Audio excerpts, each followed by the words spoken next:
வருகிற டிசம்பர் 3ஆம் தேதி கார்த்திகை தீபம் வருகிறது.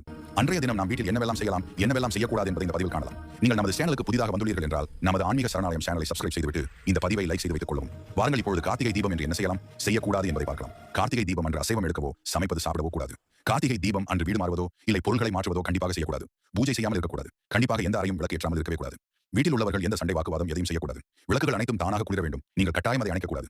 கண்டிப்பாக கார்த்திகை தீபம் அன்று குறைந்தது 6 விளக்குகளாவது வீட்டில் ஏற்றி வைக்க வேண்டும். கார்த்திகை தீபம் அன்று முருகப்பெருமானுக்கும் சிவனுக்கும் உகந்த நாள். இன்று இந்த இரு தெய்வங்களையும் கட்டாயம் வேண்டிக் கொள்ள வேண்டும். அவர்களுக்கு மாலை நேரத்தில் பூஜை செய்துவிட்டு பிறகு கார்த்திகை தீபம் ஏற்ற வேண்டும். கார்த்திகை தீபம் அன்று நீங்கள் வெளியூர் செல்ல வேண்டிய சூழ்நிலை வந்தால் உங்கள் வீட்டின் பக்கத்து வீட்டுக்காரர்களிடம் சொல்லியாவது விளக்கேற்ற வேண்டும்.